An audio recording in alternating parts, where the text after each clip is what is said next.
muncul ya di tempat teman-teman ya? Muncul, Pak. Oke, ya, algoritma dan bilangan bulat ya teman-teman. Waktu awal-awal kemarin juga sudah belajar bilangan bulat, bilangan desimal, pecahan dan sebagainya.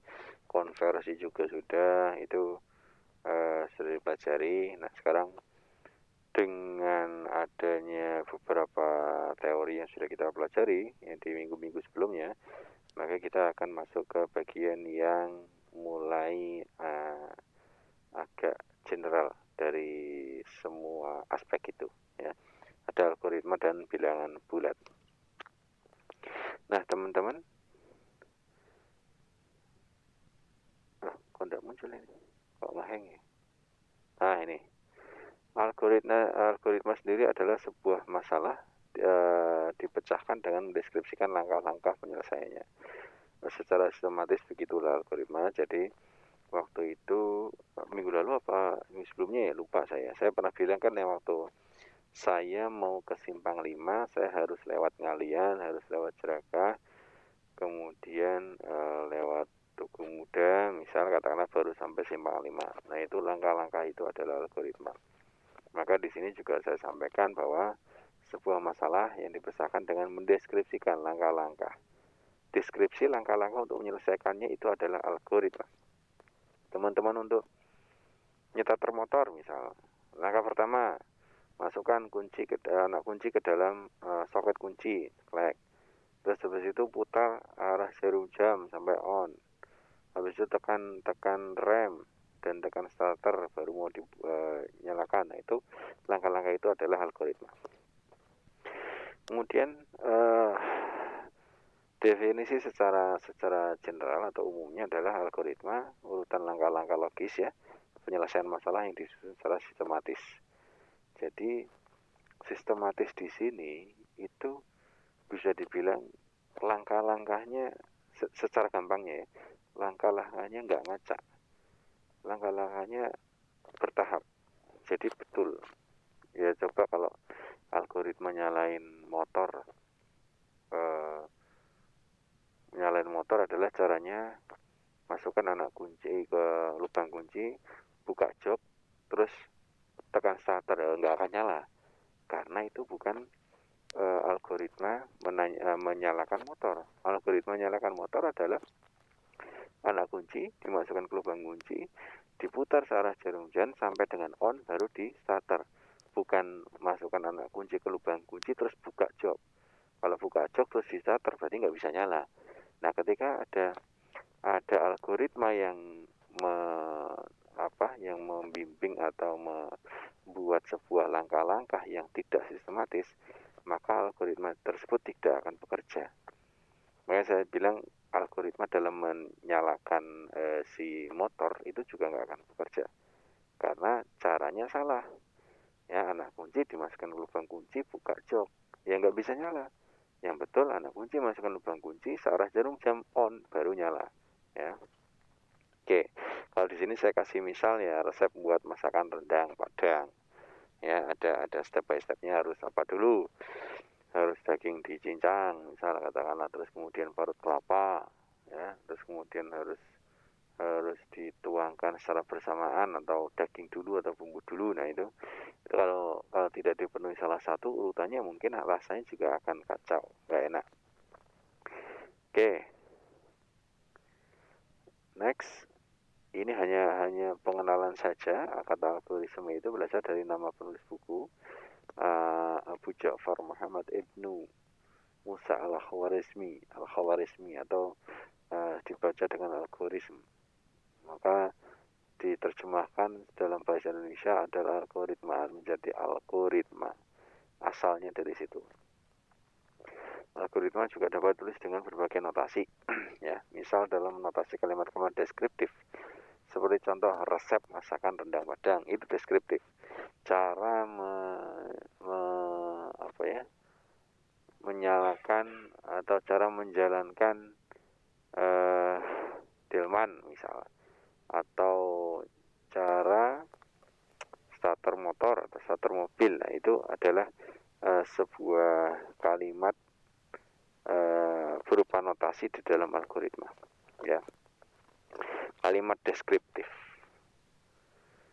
Nah, ada notasi-notasi untuk algoritma, ya. Contohnya jika kita akan menuliskan algoritma untuk mencari elemen terbesar atau maksimum dari sebuah himpunan yang beranggotakan n, bilangan bulat tersebut dinyatakan sebagai ini, ya. Saya pernah mengutarakan ini sepertinya, ya. Modelnya begini, ini yang saya lingkarin, ya.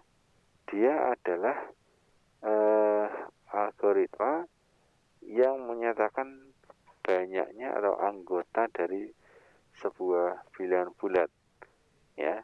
Jadi bilangan bulat pertama, kedua, ketiga, keempat, dan seterusnya, ya. Jadi ini A1, A2, A3, dan seterusnya. Nah, ini disimpan di dalam sebuah peubah atau variabel yang bernama max, ya. Perlu diketahui bahwa ada variabel atau peubah, ya, yang menjadi penyimpanan dalam sebuah notasi algoritma. Oke, next lagi. Algoritma cari elemen terbesar, ya. Ini cari elemen terbesar. Yang pertama, asumsikan A1 sebagai elemen terbesar sementara. Simpan A1 ke dalam max, ya. A1 disimpan ke dalam max, ya. A1,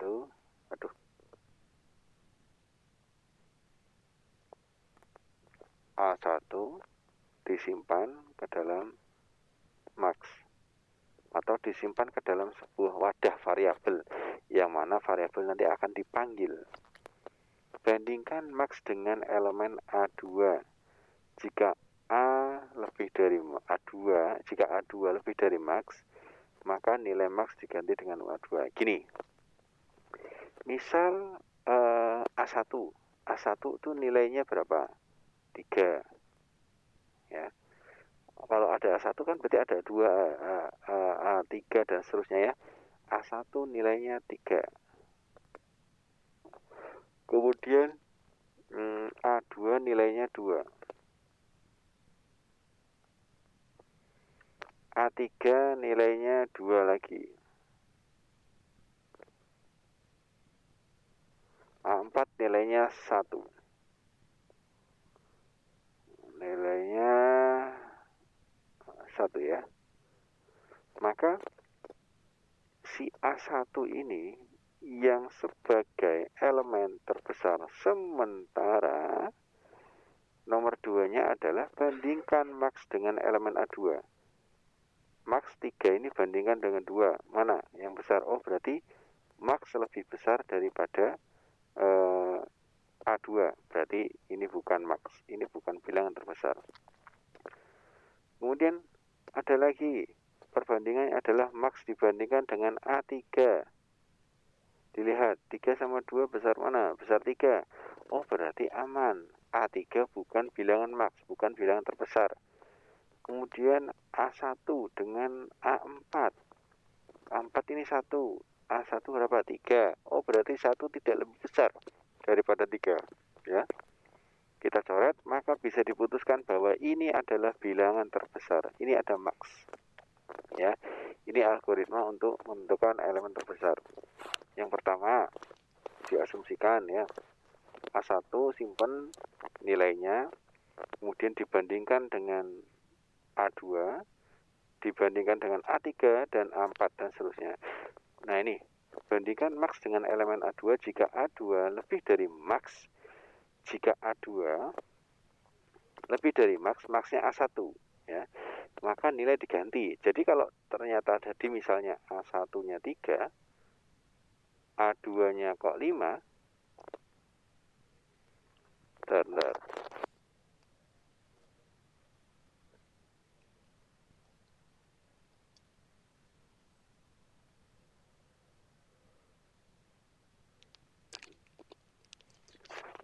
Nih, misalnya ini maxnya, ini sudah ditentukan sebagai max, ya. Max A1 3 nilainya, A2 kok 5 nilainya. Setelah ini dibandingkan, maka ternyata ini 3 lebih kecil daripada 5. Maka yang menjadi max siapa? Ditukar dong. Yang tadinya max adalah A1, sekarang max adalah A2. Ya, nah itu cara kerjanya seperti itu. Ya, nah, makanya nomor 3 di sini bilangnya adalah ulangi. Ulangi langkah kedua untuk elemen-elemen berikutnya, A3, A4, A5, dan seterusnya. Kemudian nomor 4 adalah berhenti. Jika tidak ada lagi elemen yang dibandingkan. Ini berhentinya sampai sini nih, sampai 4 nih, nggak ada lagi yang dibandingkan. Dalam hal ini max berisi nilai elemen yang terbesar. Maxnya berisi nilai terbesar ya. Saya ulang lagi nih penjelasannya supaya teman-teman paham. Ini nanti akan masuk ke dalam mata kuliah dasar pemrograman untuk orang informatika. Ya, teman-teman harus tahu basicnya dan tahu dasarnya tentang algoritma. Nih, langkah pertama. Langkah pertama, A1. A1. Angkanya berapa? Angkanya 4 misal. Oke. Kemudian A2. A2 angkanya 3. Oke. A4 angkanya 2. Ini A3 ya. A4 angkanya 1. Oke. Maka perintah atau algoritma cari elemen terbesarnya adalah A1 ya. A1 dibandingkan dengan A2. Apakah A1 lebih besar daripada ini 2, 3. Apakah A1 lebih besar daripada A2? Ya, 4 lebih besar daripada 3. Ya.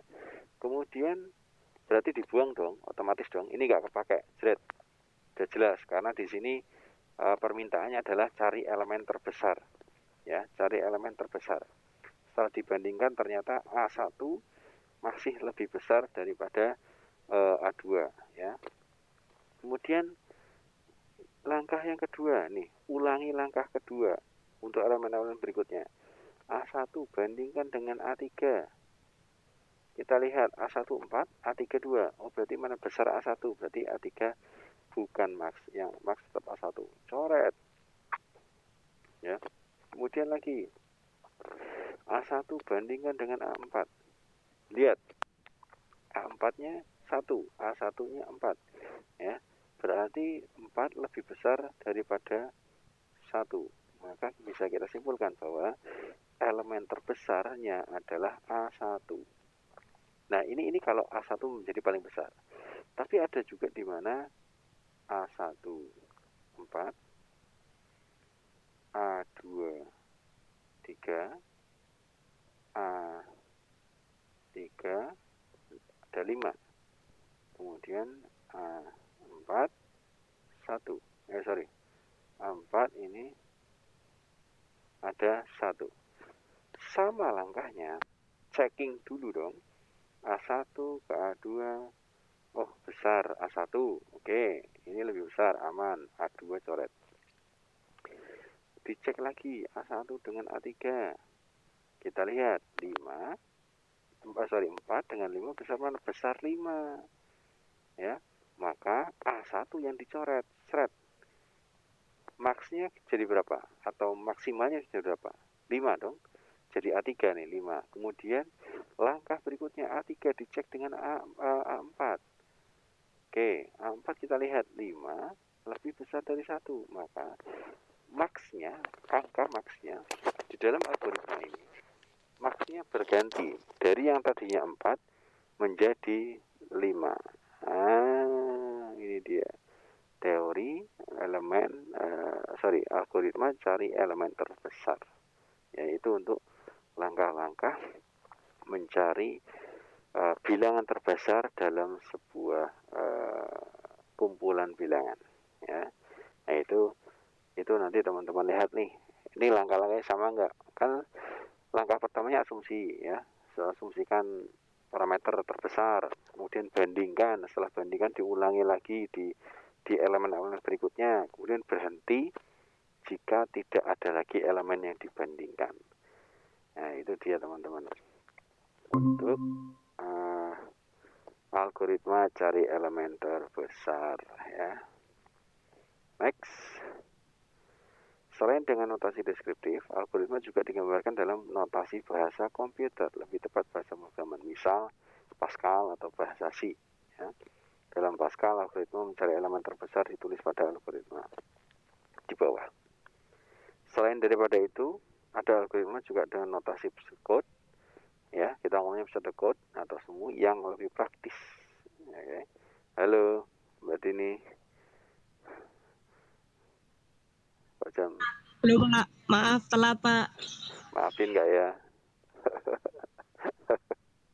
Kenapa? Koneksi susah? Enggak Pak, tadi habis latihan pagi. Latihan Jadi pagi? telat, nggak tahu kalau apa. Latihan Ada apa? kelas. Latihan apa? Habis latihan Pak. Hah? Kamu atlet? Habis. Iya Pak. Atlet apa tuh? Kickboxing Pak. Oh, terus latihan nendang. Habis nendang apa? Nendang pohon. Enggak Pak. Oh, hati-hati nih Mas Galuh, Mas Andi, jangan macam-macam nih, ada atlet kickboxing. Ya. Oke, saya lanjut dulu ya. Notasi pseudocode atau semua lebih praktis secara penulisan. Kalau tadi kan kita harus mendeskripsikan langkah-langkah ya. Tapi kalau pseudocode atau program biasanya akan lebih singkat lagi ya. Habis 1, 2, 1, 2, 3 dan seterusnya. Kalau masih bentuk kalimat deskriptif, kita akan menulisnya agak panjang teman-teman ya. Menulisnya agak panjang. Nah, keuntungan notasi pseudocode adalah lebih mudah nih ya. Bukan mudah tapi mudah pakai H. Mengkonversi atau menetralisasi ke bahasa pemrograman karena terdapat korespondensi antar setiap pseudocode dengan notasi bahasa pemrograman. Jadi pseudocode itu yang sering kita gunakan nanti ya. Nah, mungkin teman-teman akan mempelajarinya nanti di semester 2 kayaknya besok. Antara setiap pseudocode dengan notasi bahasa pemrograman itu ada integrasi. Sorry, saya mau tanya nih, semester ini apa aja mata kuliahnya?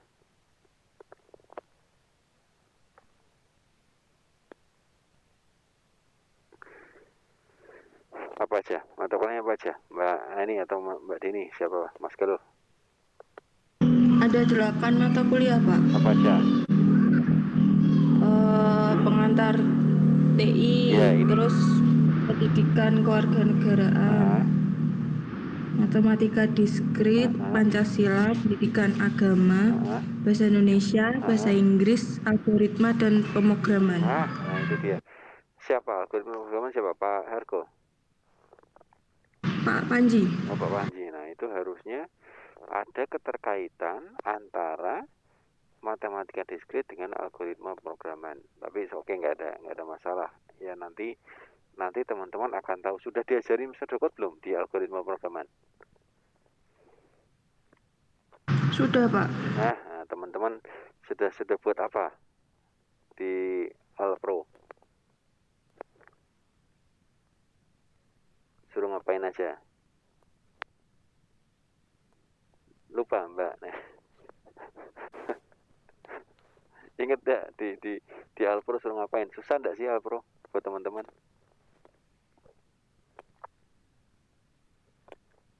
Susah gak Mbak Neni? Susah gak? Ngomong aja. Karena kalau susah berarti ada yang belum match antara matematika diskrit dengan Alpro. Karena matematika diskrit itu nanti basicnya. Iya Mbak Neni sudah merasakan ada keterkaitan belum antara Alpro dengan Matis? Saya nanya versi kalian aja. Iya. Mbak Neni, Mbak Dini mungkin, Mas Andi, Mas Galuh boleh.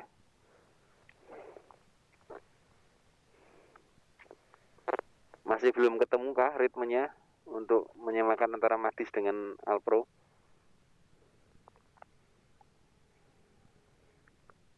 Logika yang sudah kita pelajari di MADIS di Alpro disampaikan enggak logika? Jadi jika program ini true maka apa, jika program ini false maka apa, dikasih tahu enggak? Iya, Pak. Nah itu dia, maka harusnya keterkaitan awalnya ada di MADIS baru dilanjutkan ke Alpro. Ya ini satu rangkaian tidak apa-apa lah dalam satu semester, tapi teman-teman perlu tahu bahwa basically di Alpro itu adalah logika, dan logika itu banyak dipelajari di matematika diskrit. Maka nanti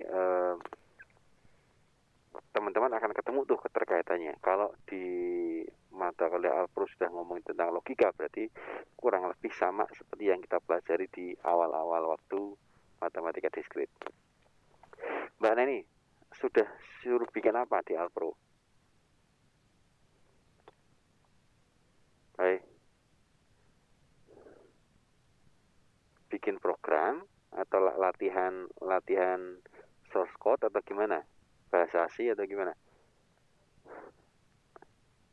Kalau kemarin itu kayak menentukan ini bilangan genap atau bilangan ganjil gitu, Pak. Pakai program ya? Iya, pakai program apa itu yang C++. Borland C++ atau pakai apa?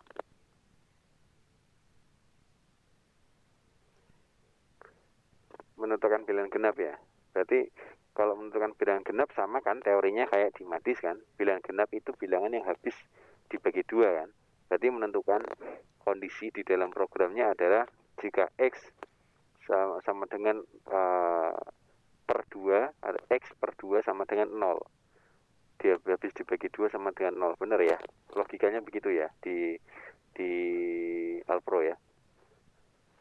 Iya, Pak, sama. Oke.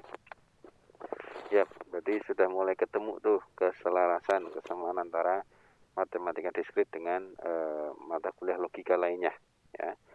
Oke, next kita ngomong tentang bilangan bulat. Tadi sudah kita ngomong algoritma, sekarang kita pindah ke bilangan bulat. Bilangan bulat adalah bilangan yang tidak mempunyai pecahan desimal ya. Misal 8, 21, 8765, min 34 itu bilangan bulat. Terus 0. Tapi kalau 21,75 berarti itu bukan bilangan bulat. Bilangan bulat tidak punya pecahan desimal.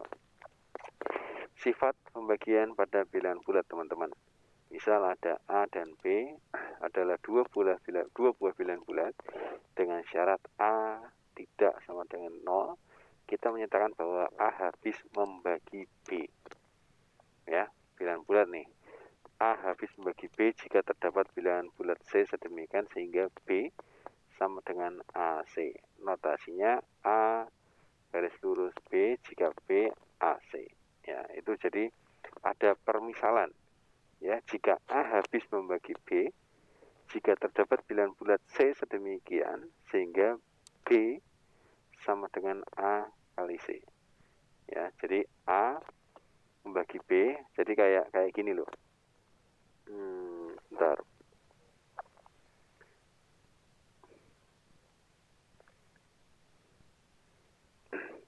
C.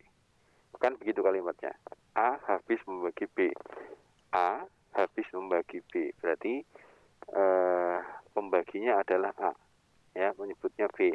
Maka kalau kalau B dicari adalah yang tadinya A itu adalah pembagi pindah ke sini.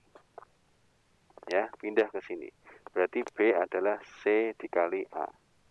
Ini begini. Kenapa bisa muncul ini? Karena dari situ. Ya. Jadi sekali lagi saya ulang.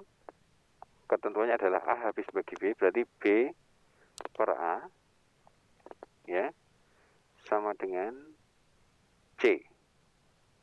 Maka B adalah A dipindah ke sini. Pembagian kalau dipindah itu menjadi perkalian. Ya. Sebaliknya, perkalian kalau dipindah itu menjadi pembagian. Contohnya B sama dengan C kali A. Ya, kita mau cari C. C-nya berapa? Berarti C sama dengan B dibagi A. Jadi perpindahan dari sama dengan ini, misalnya dari misal A per B C. Kalau kita mau nyari A, berarti yang tadinya ada dibagi B, berarti A sama dengan C kali B. Ya, gitu modelnya. Dipindah lagi juga sama. Kalau kita mau nyari B, berarti A per C. Ya, gitu ya. Jadi teman-teman jangan bingung dari mana dapatnya. Karena konsep dari sifat pembagian dan bilang bulat itu seperti itu. Oke. Yap. Kemudian dengan kata lain, jika B dibagi dengan A, maka hasil pembagian ini berupa bilang bulat.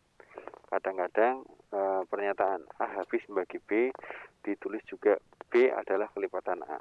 Contoh, ya, 4 adalah kelipatan 12 karena 12 bagi 4 adalah 3 atau 12 kali 4 kali 3. Ya, ini habis membagi 4 habis membagi 12. Ya, itu ada 3. Nah, ini simbolnya begini nih. Garis lurus begini. Ya, di situ menyatakan 4 habis membagi 12. Next. Kita hilangin dulu. sorry.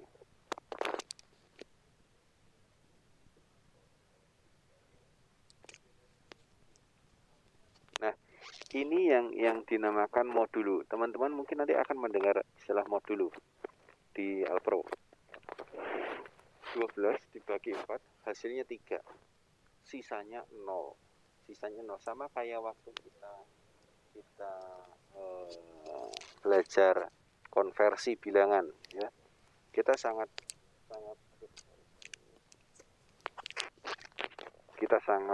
memperhatikan sekali modulo. Nih, 12 bagi 4, ya, hasilnya 3. Sisanya 0. Nah, sekarang kalau 12 dibagi 5, hasilnya berapa? 2 dong. Dan sisa berapa? 12 bagi 5 ada sisa berapa? Sisa 2. Ya. Jadi itu yang namanya habis dibagi dan modulo. Jadi kalau 12 ada pernyataan 12 MOD atau modulo 5, nilai isinya adalah 2. 12 mod 4 sama dengan 0. Sekarang saya mau tanya nih, 15 mod 3 berapa? Ada yang tahu? 5 sisa 0. 0. Berarti kalau 15 mod 2 berapa? 1. 1. Berarti kalau ada pertanyaan itu, berarti yang dicari adalah sisa dari pembagian itu. Nah, itu sifat dari bilangan bulat, teman-teman.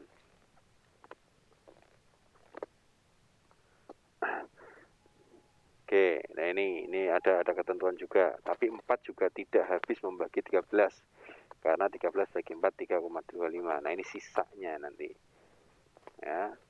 Ini sisa 1, 13 bagi 4 hasilnya 3, sisanya 1, modulo 1. Nah, saya ada sedikit, ya, bentar, teorema Euclidean. Nanti teman-teman bisa pelajari. Saya akan menyampaikan sedikit terkait dengan teorema ini. Misal M dan N adalah dua buah bilangan bulat dengan syarat N lebih dari 0. Ingat, N lebih dari 0, berarti 0 ikut enggak? Nol ikut enggak? Enggak. Enggak. Tapi kalau n lebih dari sama dengan 0, maka 0 akan ikut. Dengan syarat n lebih dari 0, berarti mulai berapa? Mulai 1, 2, 3, dan seterusnya. Jika m dibagi dengan n, n-nya sebagai pembagi, maka terdapat dua buah bilangan bulat unik Q atau quotient hasil bagi, dan R remainder atau sisa. Ya, ini tadi yang modulo yang tadi saya sampaikan. Teorema Euclidean itu modulo itu masuk ke dalam sebuah teorema Euclidean. Ya, maka di sini notasinya kalau jumlah pembagi, jumlah hasil pembagi itu dinotasikan dengan div Q ya sama dengan M div N. Lihat nih, M dan N dua bilangan syarat lebih dari 0, M dibagi dengan N, N-nya pembagi. Maka di sini ceritanya begini, M-nya 15 div berapa, misal 5, 15 div 3, 15 div 5, Q-nya berapa? Q-nya berapa nih?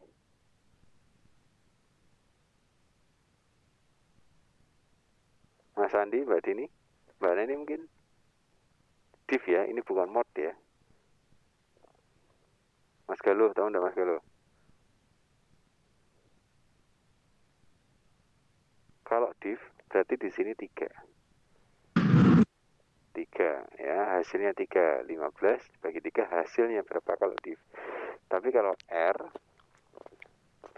sama dengan M mod R, tulisannya begini, notasinya begini, mod dulu ya, berarti 15 mod 5 0 ya, karena tadi tuh yang saya sampaikan tadi ya, jadi habis dibagi 0 sisanya. Kalau misalnya berarti 15 mod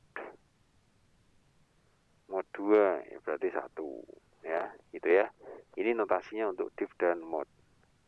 Nah, ini contoh lagi nih bawahnya. Berapa hasil bagi dan sisa jika 1987 dibagi dengan 97? Silakan. Coba dihitung deh pakai kalkulator. 1987 dibagi dengan 97, div-nya berapa, mod-nya berapa? Yuk dihitung sambil ngitung ya.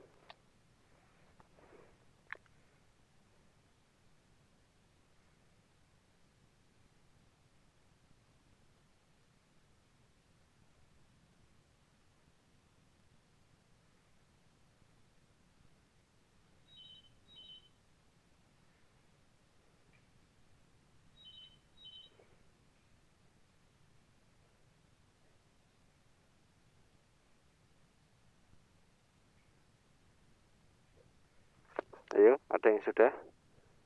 Mbak Neni, berapa? Div-nya 20,5.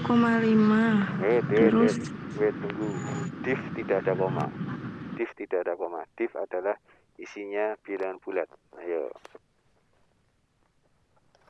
Div tidak ada koma. Div-nya 20, Pak. Modnya 47. yakin? Kita lihat. Jos, tenan. Bener ya. Ayo Mbak Neni tadi berarti dibagi terus ngambil komanya ya. Ngambil koma di belakangnya ya. iya Pak, komanya 48. Kalau kita ngomongin div itu komanya jangan dipakai, karena itu hanya menampilkan bilangan bulat yang habis dibagi dengan pembaginya. Nah, kalau kita ngomongin mod berarti sisanya. Tadi Mas Galuh sudah oke, hasil baginya 20 dan sisanya 47. Nah, ini teorema Euclidean yang perlu teman-teman ketahui. Nanti di Alpro juga akan muncul seperti itu. Jadi sisanya berapa atau hasil pembaginya berapa. Sekali lagi komanya jangan dipakai ya. Terus contoh, nah ini notasinya. Tadi notasi dari yang teman-teman hitung tadi. Nih, M sama dengan NQ plus R. Q itu M div N, R itu M mod N. Berarti yang Q yang mana? Yang Q yang mana? Yang 20. Bentar. Yang 20 atau yang 47? Q itu yang 20 atau yang 47? Yang 20. 20. Berarti R yang 47 ya. Ingat-ingat teman-teman rumusnya. Kalau mencari hasil bagi, maka kita pakai div. Tapi kalau mencari sisa dari pembagian, maka kita pakai mod. Itu nanti akan teman-teman pakai di pemrograman ya. Itu muncul nanti. Ada div, ada mod muncul. Oke. Ada lagi ya, kayaknya di bawah ada lagi nih. Nah, contoh nih. Berarti 24 sama dengan 3 kali 8 tambah 0. Di bawahnya ada min 22 sama dengan 3 dikali min 8 tambah 2. Nah, ini ada ketentuan nih. Sisa pembagian tidak boleh negatif. Sisa pembagian atau mod belakang tidak boleh negatif. Ya. Ini mod nih. Ini hasil mod nih. Plus 2, plus 0. Ini mod. Ya. Mod tidak boleh negatif karena R sama dengan min 1 tidak memenuhi syarat. Syaratnya adalah R lebih besar sama dengan 0 atau lebih kecil dari N. Ya. Berarti tidak boleh minus 1, minus 2, minus 3, dan seterusnya. Itu yang harus teman-teman ingat ketentuannya. Ya, ketentuannya di sini. Sip. Oke. Itu terkait dengan div dan modulo. Nah, ini ada lagi definisi pembagi bersama terbesar atau PBB atau PBB lah, sering disebutnya PBB. Dari A dan B adalah bilangan bulat terbesar sedemikian sehingga D, A, dan D, B. Dalam hal ini nyatakan nih, contohnya begini. Faktor pembagi, saya tampilin semua dulu deh. Faktor pembagi dari 45 disebutkan berapa aja. Ada 1, ada 3, ada 5, ada 9, 5, dan 45. Ini faktor pembagi dari salah satu bilangan. Tapi di sini adalah definisi pembagi bersama terbesar. Maka di situ ada lebih dari satu bilangan. Maka di sini ada 2 nih. Saya pakai 36. Ya. Faktor pembaginya adalah 1, 2, 3, 4, 9. Maka ketika kita ada soal faktor pembagi bersama dari 45 dan 36 adalah 1, 3, dan 9. Karena di sini ada faktor pembagi yang sama antara 45 dan 36. Dan kalau pertanyaannya adalah pembagi bersama terbesar, maka teman-teman harus mencari pembagi yang sama yang paling besar. Antara 1, 3, dan 9, inilah yang terbesar, 9. Maka disimpulkan PBB dalam kurung 45 dan 36 adalah 9. Maka nanti kalau ada soal begini, PBB ya dari berapa misal 5 dan 7 misal. Oke, 5 dan 7. Kita lihat dulu yang 5 ya. Faktor pembaginya berapa? 1 dan 5 ya. 1, 5, tidak ada bagi habis. 7. Ini juga habis bilangan prima, 1,7. Maka di sini tidak memiliki definisi pembagi bersama. Karena ini tidak ada sorry, bukan. Ini ada pembagi bersama terbesar yang satu, yang sama. Ini tok, hanya ini. Maka kalau teman-teman diminta untuk mencari, maka yang sama ini nih, satu. Berarti PBB-nya nilainya berapa? 1. Contoh lagi.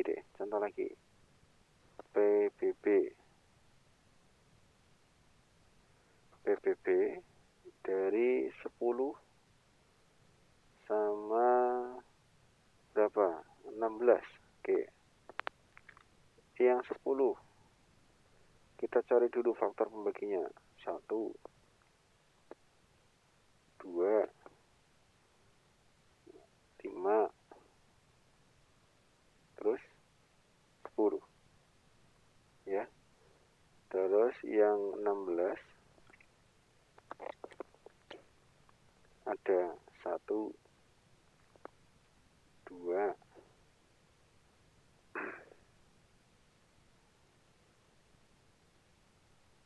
sebentar. Ada 4, ya. Ada 4. Terus ada 8. Kemudian ada berapa? 16. Ya. Langsung ke 16. Maka di sini kita cari PBB atau dari definisi pembagian terbesar adalah 1, 2. Ini yang sama. Maka kalau ada pertanyaan PBB dari 10,16, jawabannya adalah 2. Karena ini yang sama dan yang terbesar yang dipilih. Nah, itu dia teorinya. Kemudian ada lagi. Nah, ini nanti bisa teman-teman pelajari lah ya. Saya minta teman-teman pelajari. Tadi secara konsep dasarnya sudah saya sampaikan. Nah, ini peraturan-peraturannya ya. Kemudian ini contoh bisa dilihat juga sama kayak tadi. Plek. Ada tugas untuk teman-teman. Saya mau minta teman-teman di akhir kuliah ini membuat rangkuman terkait dengan algoritma Euclidean. Ya, nanti silahkan saya kasih clue di sini, saya kasih pengantar.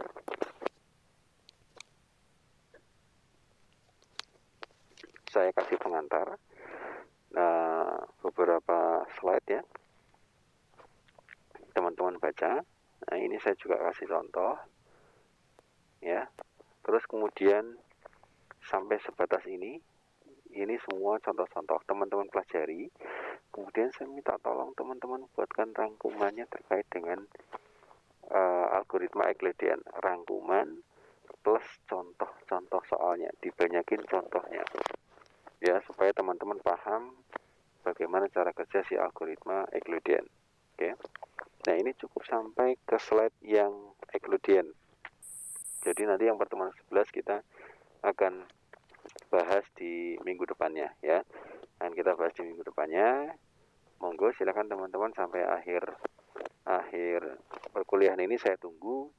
Biasa dikirim ke email. Teman-teman tulis di Word ya. Terus di Word, misalnya tulis di Word, baru dikumpulkan ke email saya. Ini saya forwardin sekarang di mana, di WhatsApp. Sebentar, teman-teman cek WhatsApp nih.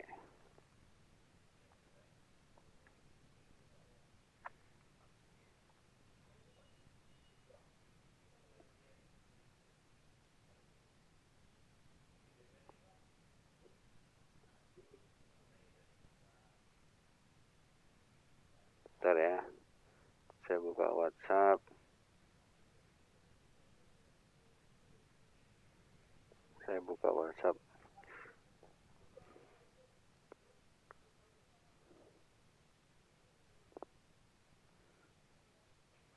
Apa ya? Anunya kita ya? Grupnya kita apa ya? Saya lupa. Ungaha. Ungaha. S1.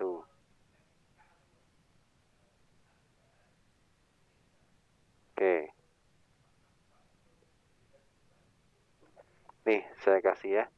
Pertemuan 10, algoritma dan bilangan bulat. Silahkan dilihat sampai dengan slide sebelum pertemuan 11 ya.